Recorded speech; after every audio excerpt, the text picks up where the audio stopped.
جناب کیسے ہیں؟ کافی دن کے بعد آج آپ سے کچھ رابطہ ہو رہا ہے اور بس یہ سمجھیے کہ کچھ فکر معاش تھا، کچھ عشق تھا، کچھ مجبوری تھی، سو میں نے جیون وار دیا والی بات ہوگی۔ اور کچھ میں نے یہ سوچا کہ آپ لوگوں کو تنگ کم کیا جائے کہ کافی چیزیں میں آپ کے ساتھ زندگی کے حوالے سے شیئر کر چکا ہوں، اور پھر یہی سوچا کہ چلو،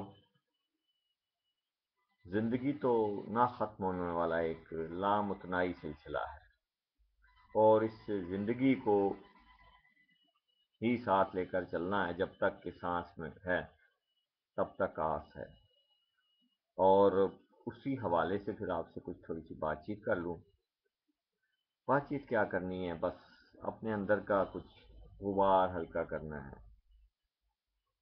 شاید میرے پاس آپ لوگوں تک پہنچنے کے لیے ایک یہی میڈیا ہے، اور اسی میڈیا کو میں استعمال کر کے شیئرنگ وغیرہ کرتا ہوں اور آپ لوگوں سے بات کرتا ہوں، تاکہ جو میرے اندر کا وہ ہے نا، کہہ لیں آپ پریشر یا انگزائٹی یا ڈپریشن، جو بھی کہہ لیں آپ، وہ تھوڑا سا بہتر ہو جائے، ہلکا ہو جائے۔ اور آج بھی اس سلسلے میں آپ سے بات کر رہا ہوں، اور یہی باتیں ہیں جو آپ کے ساتھ شیئر کرنا چاہوں گا کہ ایک تو رمضان شروع ہو گیا ہے، اور رمضان جو ہے وہ تقریباً اب ایک مہینہ پوری ایک ایکسرسائز ہے، اور اس ایکسرسائز کو ہم نے اپلائی کرنا ہے اپنی زندگیوں پہ، ایک بالکل اس طرح جس طرح کہ آپ سمجھیں کہ ہم لوگوں کے امتحان آتے ہیں، اور ان امتحانات کو ہم نے پیپر دینے ہیں، اور اس کے بعد رزلٹ جو ہے وہ اللہ پاک کو پتہ ہے، اور عام آدمی کو کوئی اس بارے میں نہیں ہم کہہ سکتے کہ اس نے صرف کوشش کرنی ہے۔ اور اس دفعہ رمضان تھوڑا ساون میں اور گرمی میں آیا ہے، اور یہ رمضان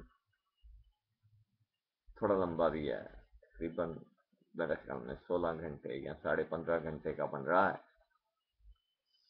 تو کوشش کرنی ہے اس میں میکسیمم سچ بولنے کی، میکسیمم گناہ سے اجتناب کرنے کی، اور گناہ بھی آنکھ کا گناہ، کان کا گناہ ہو، زبان کا گناہ، ہاتھ اور پاؤں کا گناہ ہو، کوئی بھی گناہ ہو، اس سے اجتناب کرنا ہے، کوشش کرنی ہے۔ انسان ہے انسان، اور مجھے یہ ایک یقین ہے کہ جو مسلمان لوگ ہیں وہ اس مہینے میں، وہ لوگ بھی جو کبھی مسجد نہیں جایا کرتے، وہ بھی مسجد جانے لگ پڑتے ہیں، اور یہ بہت اچھی بات ہے، اور بہت ہی زبردست بات ہے کہ ان میں بھی اس چیز کا احساس تو ہے کہ خوف خدا ہونا چاہیے۔ کسی بھی کام میں جب آپ کرتے ہیں، اس میں دو چیزیں بہت ضروری ہونی چاہیے، ایک تو خوف خدا اور ایک حیا۔ دیکھیں، خوف خدا تو بالکل ایسے ہی ہے کہ جیسے کہ آپ کو یقین ہو کہ آپ اللہ کو دیکھ رہے ہیں، جو بھی کام کر رہے ہیں۔ اگر آپ میں اتنا ایمان کامل نہیں، تو پھر اتنا یقین ضرور رکھیے کہ وہ تو آپ کو دیکھ رہا ہے۔ اس حوالے سے لوگوں کے ساتھ پیار سے ملیے، ان کے غموں کو کم کرنے کی کوشش کیجیے، انہیں ہرٹ نہ کیجیے، کیونکہ جب انسان ہرٹ ہوتا ہے تو پھر اس کی واپسی نہیں ہوتی۔ وہ کہتے ہیں نا کہ جو لفظ زبان سے نکل جائے وہ بہت سخت ہوتا ہے، اس لیے کوشش کیجیے کہ جو بھی لفظ آپ بولیں بڑا سوچ سمجھ کر ادا کریں، تاکہ اس سے آپ کے سامنے والے انسان کو تکلیف نہ ہو، اور جو کام آپ کرنے جا رہے ہوں اس کو اس یقین سے کیجیے اور تحقیق سے کیجیے کہ یہ کام آپ دوسروں کے لیے آپ کا یہ کام دوسروں کے لیے مشکلات تو نہیں کھڑی کر دے گا، کیونکہ کچھ کام ایسے ہوتے ہیں جو انسان کرتا ہے اور بے دھیانی میں کر دیتا ہے، بالکل جیسے چھلانگ مار دے، اور اسے نہیں پتا کہ نیچے کتنی گہرائی ہے، اس میں اسے چوٹ لگ جاتی ہے۔ اس لیے ہر کام کو احتیاط سے کریں۔ اور دوسری بات آپ سے بات کر رہا تھا کہ خوف خدا کے بعد حیا کی۔ حیا بہت ضروری ہے۔ دیکھیں، حیا میں بہت کچھ چیزیں آپ سنبھال سکتے ہیں۔ حیا اور بے حیائی میں بالکل ایک باریک سی ہے فاصلہ اور کمی اس میں، کہ کب آپ کی حیا بے حیائی میں تبدیل ہو جائے۔ اس لیے کوشش کیجئے کہ اپنے آپ کو محدود رکھیں ان رویوں میں، ان کاموں میں، ان سلسلوں میں کہ جس میں آپ کے ہاتھ سے حیا کا دامن نہ چھوٹے، آپ کی آنکھ سے، آپ کے دماغ سے، آپ کی سوچ سے، آپ کی روح سے، کیونکہ زندگی میرے خیال میں اور یقیناً مثبت کاموں کے لیے دی گئی ہے انسان کو، لیکن ہم لوگ ہیں کہ اس کو منفی کاموں کی طرف لے گئے ہیں، اور ہر کام ہم غلط طریقے سے کرنا چاہتے ہیں، پتہ نہیں کیوں۔ یہ کیا بات ہے؟ کبھی اس پہ آپ لوگوں نے غور کیا؟ کبھی غور کیجیے، آرام سے ٹھنڈے دل سے بیٹھیں اور سوچیں کہ ایسا کیوں ہوتا ہے کہ ہر انسان تو اپنی طرف سے بڑا شاندار اور بڑا ایماندار، اور اس کے اوپر ایک لیبل لگایا ہوا اس نے، لیکن اس کے باوجود اس کے اندر کی جو کمینگیاں ہیں وہ اسے کسی کروٹ نہیں بیٹھنے دیتی۔ آخر کیوں؟ اس آخر کیوں کو ہم نے کیسے تلاش کرنا ہے؟ اس پہ کبھی غور کیجئے، میرے ساتھ کبھی بیٹھیے، سوچئے۔ اور خدا کے لیے میں کب بے شمار دفعہ کہہ چکا ہوں کہ اپنے اندر کو ہم نے تلاش کرنا ہے، اپنے اندر کے انسان کو۔ ہمارے اندر جو جو خلشیں ہیں، جو جو گلے شکوے ہیں، وہ اگر ہم اپنوں سے شیئر کریں تو کوئی برداشت کرنے کو تیار نہیں ہوتا۔ وہ آپ کو آگے پہلے ہی آپ کے بارے میں ایک لسٹ لے کر بیٹھے ہوتے ہیں کہ نہیں، تم نے یہ کیا، تم نے وہ کیا۔ تو اس چیز سے اجتناب کیجئے، اس چیز سے سوچئے۔ آپ یہ تو حق رکھتے ہیں کہ آپ اپنے لیے سہولتیں اور آسائشیں استعمال کریں، اور جب دوسرا کوئی شخص، کوئی آپ کا اپنا پیارا اس بارے میں کچھ اگر کرنا چاہے تو پھر آپ کو تکلیف ہو جائے گی کہ ہیں یہ بھی کرے گا۔ یہ باتیں جو ہے نا، اس چیز کے اوپر غور کیجیے۔ اور گلے شکوے تو ہر جگہ ہیں زندگی میں، کہیں کوئی ایسا مقام نہیں، شاید میرے خیال میں ماں باپ کے علاوہ باقی سب لوگ جو ہیں وہ آپ کو میرے خیال میں گلے شکوے ہی دیں گے اور شکایتیں ہی کریں گے آپ کے رویے کے بارے میں، آپ کی سوچوں کے بارے میں، اور یہی کہیں گے کہ نہیں، تم غلط ہو، ہم ٹھیک ہیں۔ اور جب یہ بات چلتی ہے تو یہاں پہ پھر اختلاف بڑھ جاتا ہے کہ ہر شخص یہ سمجھتا ہے کہ میں جو کہہ رہا ہوں وہ حرف آخر ہے، اور جو دوسرا کہہ رہا ہے وہ غلط ہے۔ جب تک کوئی ہم لوگ درمیانہ راستہ اختیار نہیں کریں گے، ہم آپس میں ایک دوسرے کے ساتھ پیار، محبت اور مزے سے زندگی نہیں گزار سکیں گے۔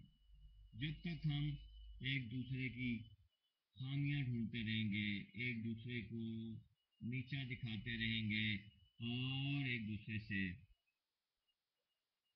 الجھتے رہیں گے، اور اندر ہی اندر اڑتے بھی رہیں گے، میرے خیال میں ہم کامیاب زندگی بسر نہیں کر سکتے. کئی دفعہ کہہ چکا ہوں کہ اس پہ غور کریں اور سکون سے غور کریں، ایک اطمینان سے غور کریں. زندگی دیکھیں پھول کی طرح ہے، پھول کے ساتھ کانٹے ہوتے ہیں اور وہ کانٹے آپ کو چبھنے بھی ہیں. جب آپ نے زندگی کو اٹھانا ہے اور اس کو محسوس کرنا ہے تو کانٹوں نے آپ کو ٹچ ہونا ہے اور آپ کو زخمی کرنا ہے. یہ ایک فطری عمل ہے اور اس سے آپ بچ نہیں سکتے. اور اسی چیز کو سامنے رکھیں اور کوشش کریں کہ زندگی میں جہاں سے بھی آپ گزریں اس حوالے سے گزریں کہ لوگ آپ کے ساتھ آپ پیار کریں، محبت کریں اور آپ لوگوں کی غلطیوں کو درگزر کریں، کیونکہ یہ بہت ضروری ہے. جب تک آپ کے اندر کی میں ختم نہیں ہوگی، آپ کے اندر کا تکبر ختم نہیں ہوگا، آپ ایک کامیاب زندگی بسر نہیں کر سکتے. اس کے لیے آپ کو اپنا آپ مارنا پڑے گا اور اس عمل میں آپ کو کافی کشٹ اٹھانے پڑیں گے. یہ کوئی ایک لمحے کی بات نہیں ہے، اس میں آپ کو اپنا آپ بہت ہی نیچے تک لے جانا پڑے گا. لوگوں سے عشق کرنے کے لیے زندگی سے بھی عشق کرنا چاہیے. آپ کو پتہ ہے عشق یہ نہیں ہے کہ عشق میں وہ کچھ ہو جائے جو آپ کی مرضی ہے، سب آپ کی مرضی کے مطابق ہو، یہ عشق نہیں ہے. عشق میں آپ کو نقصان بھی اٹھانا پڑتا ہے، آپ کو گھاٹے بھی پڑتے ہیں. آپ یہ نہ سمجھیں کہ عشق جو ہے سب اچھا ہے، بہت کٹھن راستہ ہے. اس کو اختیار کرنے والے بڑے مشکلات کا سامنا ان کو کرنا پڑتا ہے اور بے شمار مصیبتوں میں وہ پڑ جاتے ہیں اور اپنے پیاروں کے لیے بہت سی قربانیاں بھی دینی پڑتی ہیں. اور ان قربانیوں کے بارے میں ہی آپ سے بات کر رہا ہوں. زندگی بھی ٹوٹل سیکریفائز کا نام ہے. اس میں آپ نے اگر کچھ حاصل کرنا ہے آپ کو کچھ کھونا پڑے گا اور اس کھونے میں ہی آپ کو بعد میں آسانیاں ملیں گی اور آپ ایک کامیاب زندگی گزار سکیں گے. غور کریں اپنے بارے میں اور اپنے گرد و نواح کے بارے میں، ماحول میں دے جائیں، دیکھیں وہاں کیا ہو رہا ہے. ہر چیز جو ہے وہ مادہ پرستی کی طرف جا رہی ہے، ہر چیز. اور اس میں کوئی بھی چیز ایسی نہیں ہے کہ جس میں آپ کو اخلاقیات، روحانیات اور قلبی سکون ملے. دنیاوی سطح پہ ہم لوگ بہت زیادہ ترقی یافتہ ہوتے چلے جا رہے ہیں مادی سطح پہ، لیکن اصل میں ہم بہت زیادہ پستیوں میں جا رہے ہیں اور ان پستیوں سے نکلنے کے لیے ہمیں کچھ کوششیں کرنی پڑیں گی ایسی کہ ہمیں کبھی جنگلوں میں سے گزرنا پڑے گا، غم کے پہاڑ عبور کرنے پڑیں گے، سختیوں کی ندیوں سے گزرنا پڑے گا، تیز تند جنگلوں کی بارشوں میں ہمیں ٹھہرنا پڑے گا. تب جا کر ہم اپنے اصل مقام تک پہنچ سکیں گے اور ایک کامیاب زندگی گزار سکیں گے. دیکھیے زندگی جو ہے ایک بہار ہے، ہمیں بہار ہی ملی ہوئی ہے. یہ ہماری ملکیت نہیں ہے. یہ بالکل ویسے ہی ہے جیسے آپ کوئی چیز بازار سے قسطوں میں لے آتے ہیں اور پھر اس کی قسطیں آپ نے زندگی میں بالکل اسی طرح ہم نے ادھار قسطوں پہ لی ہے، لیکن یہ مالک کی مرضی ہے کہ وہ کب کہاں کیسے ہم سے ہماری یہ زندگی لے جائے. ہم کچھ بھی نہیں کر سکیں گے. ہم سوائے ہمارے چاہنے والے جو ہمیں پیار کرتے ہیں شاید وہ رو پڑے اور کچھ لوگ ہمیں افسوس کرتے رہے. یہی زندگی ہے. اور اس زندگی کے بارے میں آپ سے باتیں کرتا ہوں میں. زندگی کے ساتھ حقیقت موت بھی ہے. ہر چیز کی دن ہے تو رات ہے، غم ہے تو خوشی ہے، دھوپ ہے تو چھاؤں ہے. اب ہر چیز آپ اس طرح چلتے جائیں کہ آپ کو پتہ چلے گا. پھول ہے تو پودے ہیں، پیار ہے، ترکیب ہے، اور زندگی ہے تو موت ہے. یہ بس ایک تصور ہے.